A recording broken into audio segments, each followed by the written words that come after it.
Hello guys, स्वागत है आपका एक और नई वीडियो में। काफ़ी दिन के बाद ये वीडियो पोस्ट हो रही है। रीज़न बाय हेल्थ इश्यूज़, क्योंकि प्रेगनेंसी में काफ़ी कुछ ऊपर नीचे चलता रहता है, तो सम टाइम आपका मूड ही नहीं बन पाता कि आप वीडियो बनाओ। तो इसके कारण ये जो वीडियो है थोड़ी देर के बाद आई है, बट आई विल ट्राई कि मैं साथ साथ में वीडियो पोस्ट करूँ। तो अगर आप मैं विजिट कर रही हो मेरे चैनल को, तो मेरा नाम है गुरप्रीत, मैं यूके में रह रही हूँ और मैं अपनी प्रेगनेंसी जर्नी आप सबके साथ शेयर कर रही हूँ। अगर आप यूके में नए हैं तो हो सकता है कि मेरी जर्नी से, मेरे एक्सपीरियंस से आपको काफ़ी चीज़ों के बारे में हेल्प मिले जिनके बारे में आप जानना चाहते थे। तो आज की वीडियो भी रहेगी अबाउट फर्स्ट अपॉइंटमेंट जब आपके यूके में होती है, क्या टाइम रहता है, कितने टाइम की होती है, क्या चीज़ें उस अपॉइंटमेंट में करी जाती हैं। तो फर्स्ट जो अपॉइंटमेंट यूके में होती है वो नॉर्मली जब आपकी प्रेगनेंसी के अराउंड 10 वीक हो जाते हैं होती है। जब आप अपने 10 वीक के अराउंड पहुंचने वाले होते हो उस टाइम पे आपको ये अपॉइंटमेंट के लिए जाना होता है। इसका जो नोटिफिकेशन है, आपको लेटर भी आ जाता है, आपको मेल भी आ जाती है अगर आपने मेल प्रोवाइड करी हुई है, एंड एसएमएस भी आता है। नॉर्मली यूके में जो अपॉइंटमेंट का मैसेज है वो 10 डेज पहले आता है एंड 2 डेज पहले आता है, जो 1 डेज आई थिंक पहले आता है। 10 डेज पहले तो वो आपको एक नोटिस भेजेंगे ही, 10 दिन के बाद इतनी डेट को आपकी अपॉइंटमेंट है। देन 1 और 2 डेज के पहले भी वो आपको अगेन रिमाइंडर सेंड करेंगे कि इतनी डेट को इतने टाइम पे आपकी अपॉइंटमेंट है। तो इस अपॉइंटमेंट में जो मेनली आपको मिलना होता है वो होता है मिडवाइफ से, और ये अपॉइंटमेंट रहती है आपके नियर बाय जो भी सेंटर होगा मिडवाइफ का, उसके क्लिनिक में रहती है। तो इसके बाद जितनी भी अपॉइंटमेंट आपकी होगी उसी सेंटर में होगी विद मिडवाइफ, जिसमें आपको फर्स्ट टाइम इन्वाइट करा जाता है। तो फर्स्ट अपॉइंटमेंट का अगर मैं ड्यूरेशन की बात करूं तो ये अप्रॉक्सीमेटली 45 मिनट से लेके 1 आवर के बीच में वेरी करती है। उसका रीज़न क्या होता है कि इस अपॉइंटमेंट से पहले आपको मिडवाइफ की तरफ से एक कॉल आती है, एंड वो आपको यहाँ पे यूके में एक ऐप होता है, वर्जर ऐप, मैं यहाँ पे शो कर दूंगी। उस ऐप को इंस्टॉल करना होता है, एंड उसमें स्टार्टिंग में कुछ इन्फॉर्मेशन होती है जो कि बेसिकली आपके बारे में, आपके जो बेबी के फादर हैं उनकी पूरी जेनेटिक हिस्ट्री होती है कि किसी को कोई डिसीज तो नहीं है, किसी को कोई प्रॉब्लम तो नहीं है। बहुत लंबा फॉर्म होता है, different kind of disease, everything इसमें मेंशन होता है। जो जो चीज़ें आपको समझ आती हैं अगर आप वो फिल कर देते हो तो आपका थोड़ा सा टाइम सेव होगा, क्योंकि इस फॉर्म में जितनी सारी चीज़ें मेंशन होगी ना वो अगेन आपको गो थ्रू करेंगे उस अपॉइंटमेंट में।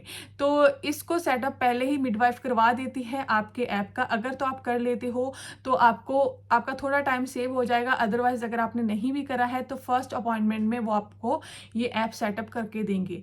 तो जब आपकी अपॉइंटमेंट होती है तो जो फर्स्ट थिंग होती है वो ऑफ कोर्स आपके साथ इंट्रोडक्शन वगैरह होगी।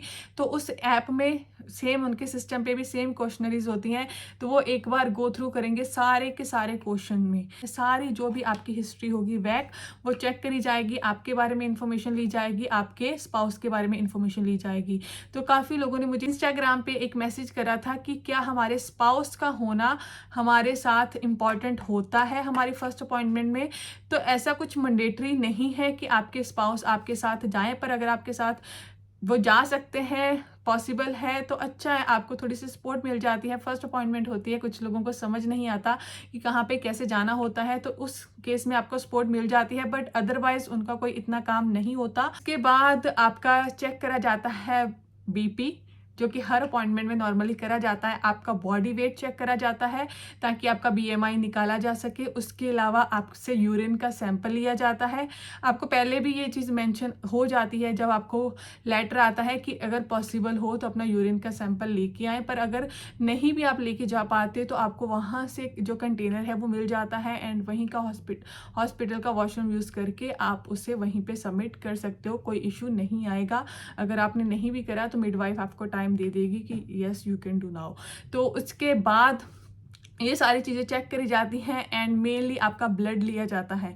तो जो ये फर्स्ट ब्लड टेस्ट होता है आपका वो फर्स्ट अपॉइंटमेंट में होता है, जिसमें कि वो आपका चेक करते हैं कि कौन सा ब्लड ग्रुप है, कोई एंटीबायोटिक, कितना आयरन है, हर चीज़ चेक करी जाती है। एंड उस टाइम पे साथ में ही आपको ऑफर करी जाती हैं मेडिसिन्स। तो मेडिसिन्स नॉर्मली वही होती हैं विटामिन, जो मैंने लास्ट वीडियो में बोला था कि आपको तब से लेने स्टार्ट कर देने चाहिए जब आपको डिस्कवर हो कि आप फर्स्ट टाइम प्रेग्नेंट हो। तो अगर आप तब से लेना स्टार्ट कर दोगे तो वो आपकी ग्रोथ के लिए और आप स्पेशली आपके बेबी की ग्रोथ के लिए बहुत ही हेल्पफुल रहते हैं, क्योंकि ये जो अपॉइंटमेंट है वो ऑलमोस्ट अराउंड 3 मंथ के करीब होगी जाके। तो अगर आपने 2 मंथ, 1 मंथ तो खैर काफ़ी ऑब्वियसली हर किसी को पता नहीं चलता। एंड 1.5 मंथ अगर आपने विदाउट मेडिसिन निकाला है तो वो कहीं ना कहीं आपके बेबी पे उसका इम्पैक्ट हो सकता है, क्योंकि सेम मेडिसिन वो आपको देंगे एंड वो आपसे पूछ भी लेते हैं कि क्या आपने जो मेडिसिन है वो लेनी स्टार्ट कर दी थी जब आपको पता चला कि आप प्रेग्नेंट हो, विटामिन वगैरह। तो अगर आपने लेने स्टार्ट कर दिए थे तो वो बोलेंगे कि अच्छी बात है कि आपने टाइम पे स्टार्ट कर दिए। अगर आपने नहीं भी करे तो वो खुद अपनी तरफ से मेडिसिन दे देते हैं। एक मैं आपको शो करती हूँ कौन सी मेडिसिन रहती है वो। तो मुझे बेसिकली ये मिली थी मेडिसिन, हेल्दी स्टार्ट समथिंग लिखा हुआ। बेसिकली इसमें वही होता है, vitamin C, vitamin D, folic acid, जो सारे विटामिन आपके लिए एसेंशियल होते हैं। एंड इसके अलावा आपको मिलता है एक ऐसा हैम्पर, लाइक ऐसा जो बैग होता है वो भी आपको मिल जाता है। तो इसमें कुछ खास नहीं होता, कुछ बुक्स वगैरह होती हैं, कुछ पैम्पलेट्स होते हैं रीड करने के लिए, मदर के लिए, फादर के लिए, एंड ऑफ कोर्स ऐसी मेडिसिन होती है। तो ये सारी चीज़ें, एंड साथ में आपको यहाँ पे आपके स्टिकर्स मिलते हैं, लाइक उस पर आपका नाम, NHS नंबर वगैरह लिखा होगा, वो आपको दे देंगे कि जब भी आप अपॉइंटमेंट में आएंगे इन स्टिकर्स को लेके आना। वो इसलिए होते हैं कि जो भी आपके ब्लड टेस्ट, यूरिन टेस्ट होते हैं वो यहाँ पे राइट डाउन नहीं करते आपके नेम, सिंपली उन स्टिकर्स को लगा देते हैं जिसमें आपकी ऑलरेडी डिटेल मेंशन होती है। अपॉइंटमेंट ऑलमोस्ट यही रहती है। इसके बाद वो साथ में ही आपकी फर्स्ट स्कैन के लिए अपॉइंटमेंट है जो बुक करवा देते हैं। साथ में ही वो आपसे चॉइस अगेन पूछ लेते हैं कि लाइक अगर आपकी सिटी में 2 से 3 हॉस्पिटल है तो वो पूछ लेंगे कि आप कौन से हॉस्पिटल में जाना चाहोगे फॉर फर्दर, लाइक आपकी स्कैन्स वगैरह के लिए वो बेसिकली पूछ लेते हैं। तो जो भी आप हॉस्पिटल चूज करोगे तो बोल देंगे कि आपका जो फर्स्ट स्कैन है विद इन 1-2 वीक्स आपको उसका जो लेटर है आपके घर पे पहुंच जाएगा। ऑलमोस्ट जब आप 12th वीक प्रेग्नेंट हो जाते हो उस टाइम पे आपकी फर्स्ट स्कैन आती है। एंड ये वीडियो आपके लिए हेल्पफुल होगी। अगर आपका कोई डाउट है तो नीचे मुझे कमेंट सेक्शन में मेंशन कर सकते हो। एंड अगर आप पर्टिकुलर किसी टॉपिक के बारे में वीडियो चाहते हो, क्योंकि मैं ऑलमोस्ट एंड ऑफ प्रेगनेंसी में पहुंच चुकी हूँ तो काफ़ी चीज़ें मैंने एक्सपीरियंस कर ली है। अगर वो चीज़ मेरे एक्सपीरियंस से मुझे पता होगी तो ऑफकोर्स मैं आपके साथ उसे शेयर कर पाऊंगी। तो गाइस मिलते हैं नेक्स्ट वीडियो में। Till then keep subscribing, keep supporting.